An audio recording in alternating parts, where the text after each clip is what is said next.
उद्धव साहेब ठाकरे साहेब, नांदेड लोकसभेचे आपले लाडके उमेदवार वसंतरावजी चव्हाण साहेब, या पत्रकार परिषदेला उपस्थित काँग्रेस, राष्ट्रवादी, शिवसेनेचे सर्व पदाधिकारी उपस्थित आहेत. या सर्वांचं स्वागत करतो आणि सर्वप्रथम नांदेड लोकसभेचे उमेदवार आदरणीय वसंतराव चव्हाण साहेबांना विनंती करतो की आदरणीय पक्षप्रमुख साहेब उद्धव साहेबांचं त्यांनी स्वागत करावं.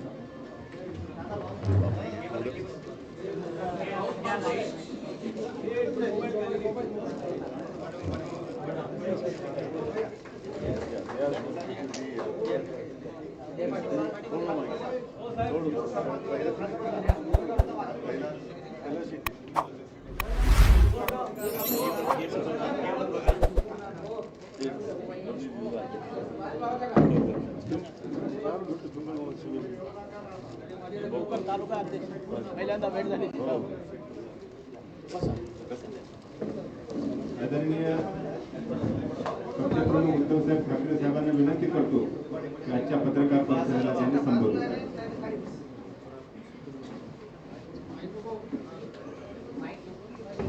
सर्व पत्रकारांचं मी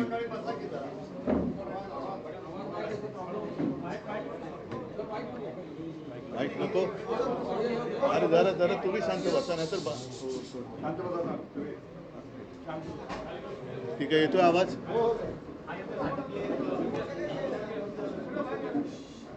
सर्व पत्रकारांचं मी स्वागत करतो.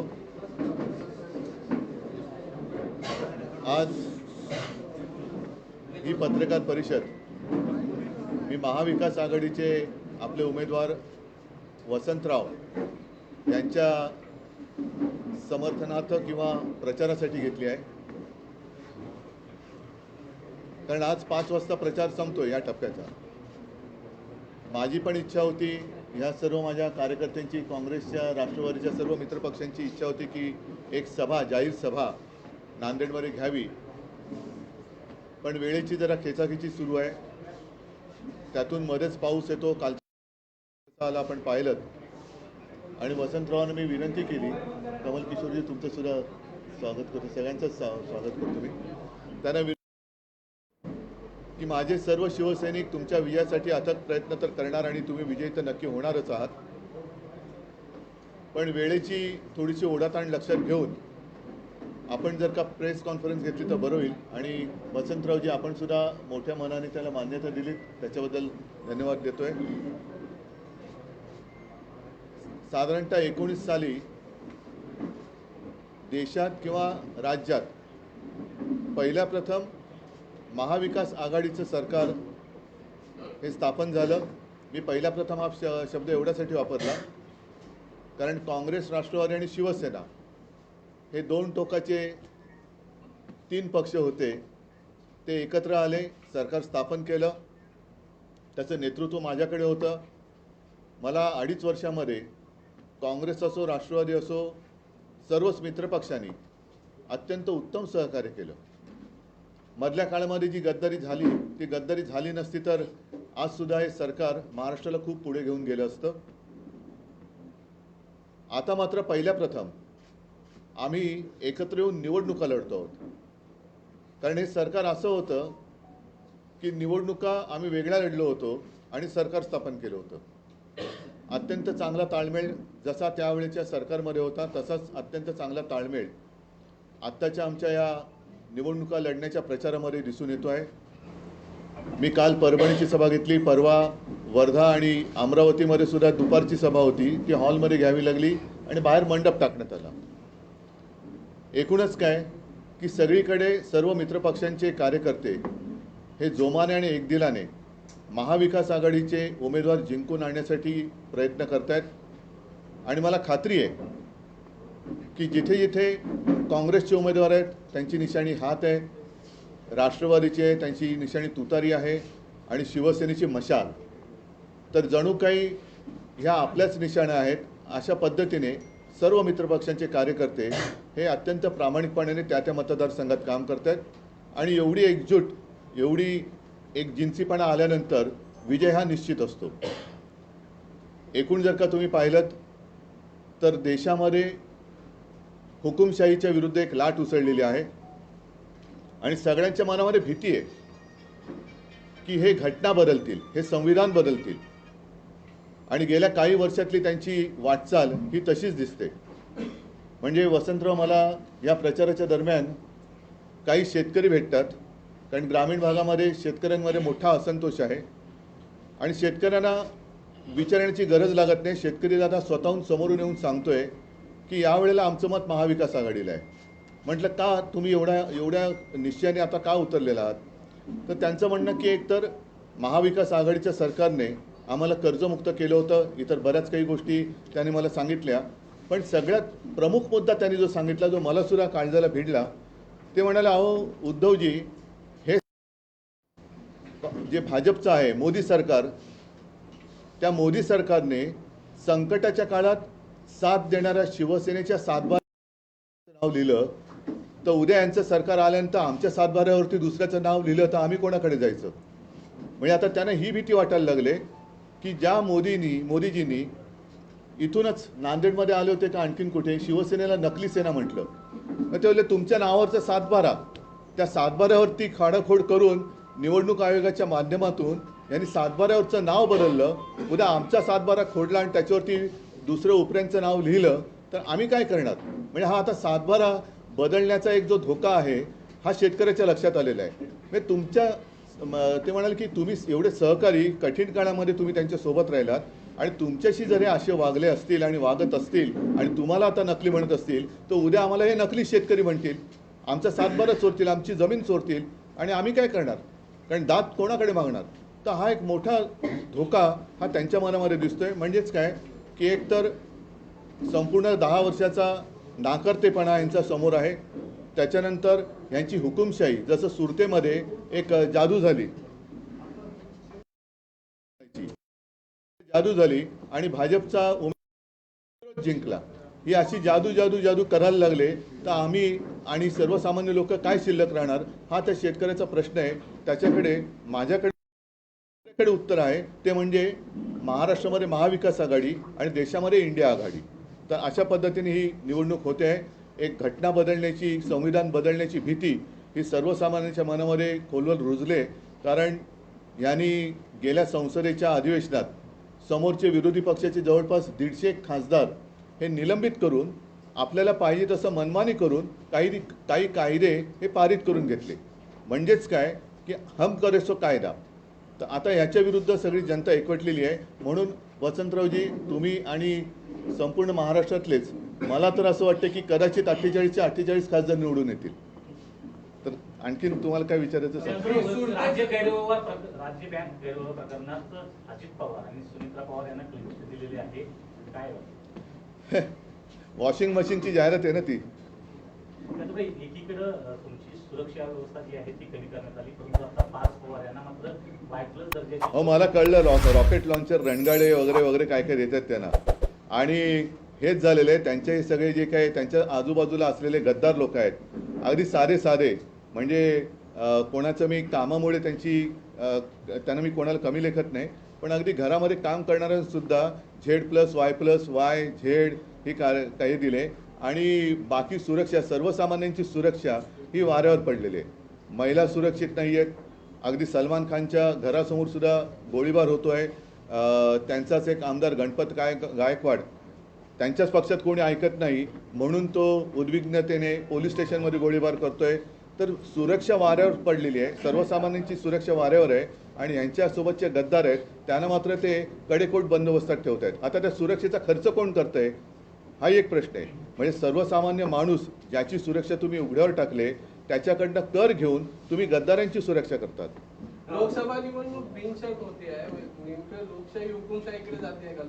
जसं आपण सुरतमध्ये जी परिस्थिती झाली नक्कीच जाते. आणि सुरत हे काय केंद्र मला कळत नाही. गद्दार पण पहिले सुरत त्यांना सुरक्षित का वाटली? ज्या आमच्या छत्रपती शिवाजी महाराजांनी सुरत लुटली होती ती सुरत महाराष्ट्र का लुटते? महाविकास आघाडी एकत्रित प्रचार करते, मात्र हा का आता चाललंय ना, एक अपवाद आहे तो सांगलीचा. विशाल पाटील, पण तो महाविकास आघाडीचा नाहीये. त्यांनी बंडखोरी केलेली आहे आणि मला वाटतं काँग्रेस त्यांच्यावरती कारवाई करेल. पण नांदेडमध्ये अशोक चव्हाण भाजपामध्ये गेले, त्यानंतर इथं महाविकास आघाडीवरती सूट घेतलं जातं. अशोक चव्हाणांचं भाजपात जाण्याबद्दल तुम्हाला काय वाटतं? त्यांचे ज्येष्ठ सहकारी इकडे बसलेत आणि ते गेल्यानंतर नवीन चेहरे पुढे येत आहेत, जे आत्तापर्यंत त्यांनी वाट ज्यांची आडून ठेवली होती. काही जण जसं आमच्यामध्ये काही सुभेदाऱ्या निर्माण झाल्या होत्या, त्या सुभेदाऱ्या आता या निमित्ताने मोडून पडल्या आणि उलटं अशोकराव तिकडे गेल्यामुळे काँग्रेसला आता नवं चैतन्य प्राप्त झाले. त्याच्याचमुळे वसंतरावांचा विजय हा निश्चित झालेला आहे. कारण शेवटी असं आहे की हे मोठी झालेली किंवा मोठी केलेली लोक गद्दार झाली तरी जनता गद्दार होत नाही. जनता कधीच गद्दार होत नाही. 2014 मध्ये आणि 19 मध्ये नरेंद्र मोदींनी अशी शपथ घेतली होती की आदर्श प्रकरणामध्ये जेवढे आरोपी आहेत त्यांना आम्ही मध्ये घालू. यावरती आपलं काय? अरे माझ्यापेक्षा त्यांचं मत का नाही विचारत? मी काय मत व्यक्त करणार? जे तुमचं मत आहे तेच माझं मत आहे. म्हणजे हे खरं आश्चर्य आहे की त्यांनी त्यांच्या क्लिप्स आहेत, आदर्श नावाची सोसायटी निर्माण केली आणि शहीद परिवारांचा अपमान केला, त्यांची फसवणूक केली. त्या आदर्श घोटाळ्याचा निकाल लागलेला नाही. आता परत ज्या अर्थी त्या अर्थी असं जर का लावायचं झाला तर ज्या अर्थी अशोकरावांना त्यांनी भाजपात घेतले, अगदी थेट राज्यसभेत पाठवलं आणि त्यांचं बरंचसं कौतुक त्यांनी व्यासपीठावर केलं, तेव्हा तर त्यांनी कमाल केली की पुट्टपर्ती साईबाबांचा त्यांनी एक संदर्भ दिला, तिथे ओळख झालेली. आणि मोदीजी जेव्हा राजकारणात नव्हते तेव्हापासून शंकररावजी चव्हाण हे राजकारणात होते, पण एवढी मोठी पदं भूषवूनसुद्धा एवढी विनम्रता मी पाहिली नाही. तर ती विनम्रता पाहिली ती स्वतः जर का बाणवली तर अधिक बरं होईल. आणि याचा अर्थ आता असा आहे की तुम्ही जर का तेव्हा म्हणाला होतात की शहीदांच्या परिवाराला फसवलं, तर त्या फसवणुकीमध्ये भाजप आता सामील झाला आहे, असंच माझं ठाम आणि स्पष्ट मत आहे. मुख्यमंत्री एकनाथ शिंदे यांनी तुमच्यावर एक गंभीर आरोप केलेला आहे की घटनाबाह्य लोकांवर मी बोलत नाही. महाविकास आघाडीच्या काळामध्ये मला वारंवार अपमान व्हायचा. महाविकास आघाडीतले मी घटनाबाह्य लोकांवरती मी बोलत नाही. त्यांना जसं सकाळी स्क्रिप्ट येतं ते कणून बोलतात आणि कणून असं जे बोलतात ते कणून म्हणजे कुंतत बोलत असतात ते.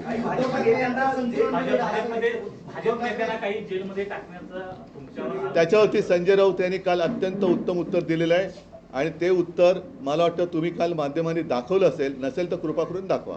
उद्धव ठाकरे यांचे संतुलन बिघडले असे मुख्यमंत्री म्हणाले. उद्धव ठाकरे यांचे संतुलन बिघडले असे मुख्यमंत्री म्हणाले. मी घटनाबाह्य लोकांवरती बोलत नाही आणि लोक त्यांना काय म्हणतायत हे जनतेत गेल्यावरती त्यांना कळते. महाआघाडीच्या किती जागा येतील महाराष्ट्रात? 48. आम्ही सगळ्या जागा लढवतोय आणि सगळ्या जागा जिंकण्याच्या ईर्षेने आणि जिद्दीने लढवतोय. आणि एकूण जो असंतोष लोकांमध्ये पाहिला आणि लोकांच्या मनामध्ये जी भीती, मी पुन्हा सांगतो, शिवसेनेच्या सातबाऱ्यावरती त्यांनी गद्दारांचं नाव लिहिलं, तसंच शेतकऱ्याच्या सातबाऱ्यावरती दुसरं कोणाचंही ते नाव लिहू शकतील, ही भीती आता शेतकऱ्याच्या मनामध्ये भरलेली आहे. एक तर शेतकऱ्याला तुम्ही काही दिलेलं नाही आहात, त्याला हमीभाव देत नाही, त्याला पीक विमा देत नाही, हे सगळे प्रश्न आहेत. पण उद्या आपली जमीन सुद्धा हे लुटतील आणि सातबाऱ्यावरती भलत्याचं कोणाचं नाव लिहितील, ही भीती आता शेतकऱ्याच्या मनात आहे.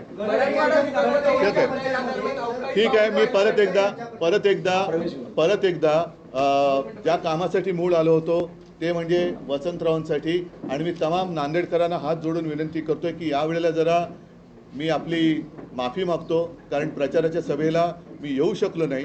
मात्र जसं तरुणाच्या काळामध्ये मी फेसबुक लाईव्ह करत होतो, ज्याच्यावरनं माझ्यावरती टीका झाली, हरकत नाही, पण महाराष्ट्रातल्या जनतेने मला साथ दिली होती, तसंच आज चॅनलच्या माध्यमातून मी तमाम नांदेडच्या जनतेला सांगत आहे की आपल्यावरती येणारे हे हुकुमशाहीचं संकट आणि तुमच्याशी झालेली गद्दारी याचा सूड उगवण्यासाठी महाविकास आघाडीचे वसंतराव चव्हाण यांना समोरच्याचा डिपॉझिट जप्त करून नांदेडमध्ये झालेला चिखल तुम्ही धुवून टाकाल ही मला खात्री आहे. सगळ्यांना धन्यवाद देतो. गडकरी यांच्या प्रचारसभेमध्ये शालेय मुलांचा समावेश. धन्यवाद. माझी आपल्या सर्वांना विनंती, 2 प्रवेश आहेत. प्रवेशासाठी मी शिवाजी बापू कांबळे माजी खासदार आहेत धाराशिवचे आणि प्रदेश उपाध्यक्ष आहेत भारतीय जनता पार्टीचे. बापूंना विनंती करतो की आपण आदरणीय साहेबांच्या पक्ष प्रवेश करा. त्याचबरोबर प्रदेशचे मुंडे माजी शहराध्यक्ष धाराशिव, भाऊसाहेब कदम माजी सभापती कंदा, सतीश पाटील बाबर जिल्हा अध्यक्ष शेका पक्ष आणि गोविंद ठाकरेकर या आता इकडे करू नका. अरे बाबा मतदाराचे मग खरे. अरे वा आहे माझ्याकडे आहे.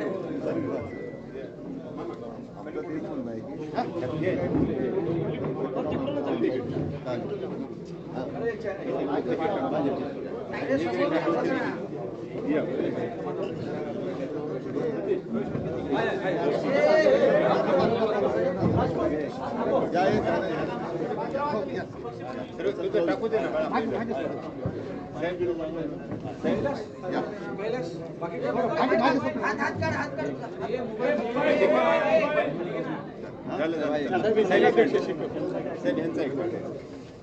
तुम्ही नंतर शिवबंधन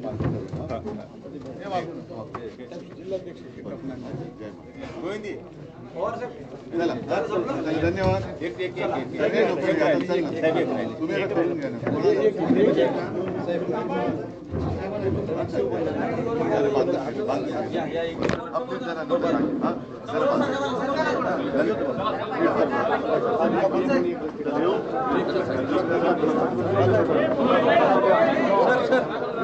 सर्वांना विनंती आहे की आदरणीय पक्षप्रमुख उद्धव साहेबांना जाण्यासाठी रस्ता करून द्या.